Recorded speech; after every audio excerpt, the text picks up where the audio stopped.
আসসালামু আলাইকুম। ইকরাসরাত মম রেসিপিতে সবাইকে স্বাগতম। আজকে আমি গাজরের হালুয়া করব।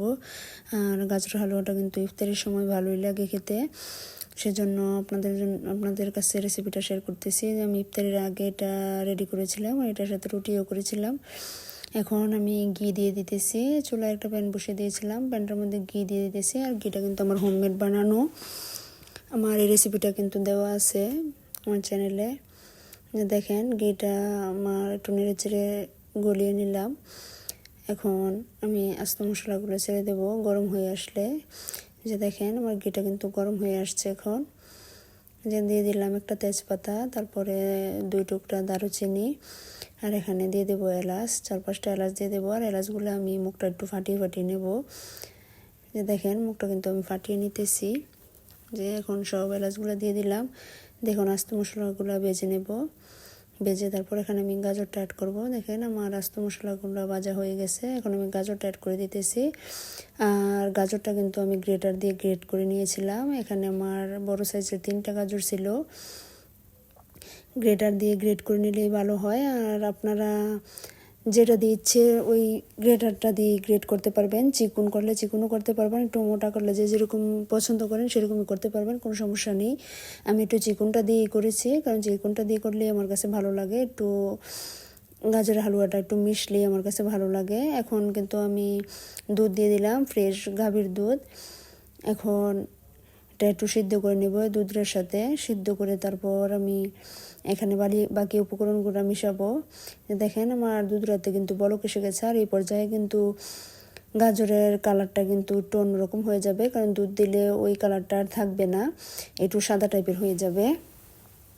এখন আমি একটু ডেকে দেবো, ডেকে দিয়ে গাজরটা সিদ্ধ হতে দেব। তারপর আমি এখানে বাকি উপকরণগুলো মিশাবো একটু নেড়ে চেড়ে। দেখেন আমার গাজরটা কিন্তু মোটামুটি সিদ্ধ হয়ে আসছে। এখন আমি একটু ভালো করে নেড়ে চেড়ে নিব। নেড়ে চেড়ে নিয়ে একটু ভালো করে সিদ্ধ করে নেব। তারপর আমি দেখেন আমার কিন্তু সিদ্ধটা হয়ে গেছে। এখন আমি এখানে দিয়ে দিতেছি চিনি। আর আমি চিনি কিন্তু একটা ফ্রিজ মেপে ফ্রিজ নিয়েছিলাম, ওইটা থেকে আমি হাফটা দিয়েছি, কারণ বেশি দিলে বেশি মিষ্টি হয়ে গেলে ভালো লাগে না। আর গাজরটা কিন্তু এমনিতেই মিষ্টি, আর আমরা মিষ্টি একটু কমই খাই। যার পরিমাণ মতো দিবেন, একটু বেশি খেলে একটু বেশিও দিতে পারেন, ওদের আর কম খেলে একটু কমও দিতে পারেন। এখন দিয়ে দিলাম একটু লবণ। মিষ্টি জিনিসে কিন্তু একটু লবণ না দিলে একটু পানসি টাইপের লাগে, সেজন্য একটু লবণ দিলেই কিন্তু স্বাদটা ভালো লাগে। এখন আবারও আমি ডেকে দেব, ডেকে আর একটু সিদ্ধ করে নিব। সিদ্ধ করে দেখেন আমার গাজরটা কিন্তু অনেকটাই মজে আসছে। এখন আমি আর একটু ভালো করে নেড়ে চেড়ে নেব। নেড়ে চেড়ে এখন এখানে গরুর দুধটা দিয়ে দেবো। দেখেন আমি কিন্তু এক কাপ গরুর দুধ নিয়েছি। আর আপনারা চাইলে গরুর দুধটা না দিলেও পারেন, কোনো সমস্যা নেই। আর যদি কম দেন তারপরেও পারেন, কোনো সমস্যা নেই। আপনারা আপনাদের পরিমাণের মতো দিয়ে নেবেন। আমি কিন্তু গরুর দুধটা একটু বেশি দিয়েছি, কারণ গরুর দুধটা একটু বেশি দিলে একটু ক্রিমি ক্রিমি ভাব লাগে, ভালো লাগে খেতে, সেজন্য আমি একটু বেশি দিয়েছি। আপনারা আপনাদের পরিমাণ মতো দিতে পারবেন, কোনো সমস্যা নেই। এখানে কমও দিতে পারবেন, বেশিও দিতে পারবেন, আবার না দিলেও পারেন। এখন গরুর দুধটা দিয়ে কিন্তু আর বেশিক্ষণ টাইম লাগে না।